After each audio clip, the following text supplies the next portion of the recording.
দেশের ৫৪৩ জন সংসদ নির্বাচন করেছেন জনতা। মাসে একজন সংসদ মোট বেতন ১,০০,০০০ টাকা। মোট বেতন পাশাপাশি সংসদের একাধিক ভাতা পান। লোকসভার সংসদে তাদের সংসদীয় এলাকা পরিষেবা দেওয়ার জন্য প্রতি মাসে ৭০,০০০ টাকা ভাতা পান। মূলত নিজের সংসদীয় এলাকার দপ্তর খোলা এবং সেখানে নিযুক্ত কর্মীর বেতন দেওয়ার জন্য ওই ভাতা পেয়ে থাকেন একজন সংসদ। এছাড়া একজন সংসদ নিজস্ব দপ্তর চালানোর জন্য মাসে ৬০,০০০ টাকা ভাতা পেয়ে থাকেন।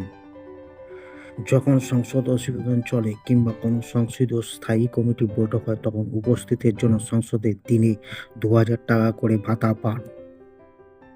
একজন সংসদ দেশের মধ্যে বছরে ৩৪ বার বিনামূল্যে বিমান সফর করতে পারেন এবং তার নিকটে আত্মীয়কেও নিয়ে যেতে পারেন।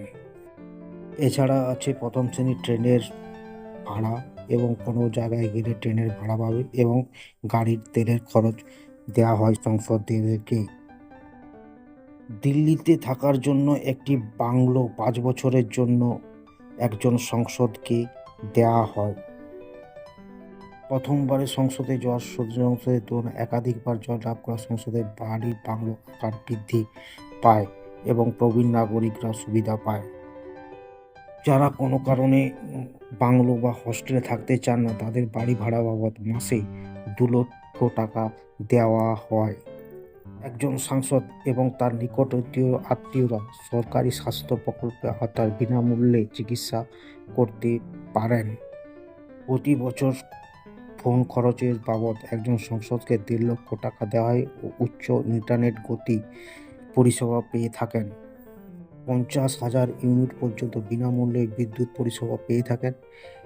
৪,০০০ কিলোলিটার জলও পেয়ে থাকেন বিনামূল্যে একজন সংসদ। প্রাক্তন সংসদেরা প্রতি মাসে ২৫,০০০ টাকা পেনশন হিসাবে পেয়ে থাকেন, তবে সংসদের কার্যকালী মেয়াদ ১ বছরের জন্য বাড়লেও পেনশনের পরিমাণ মাসে ২,০০০ টাকা করে বৃদ্ধি পায়।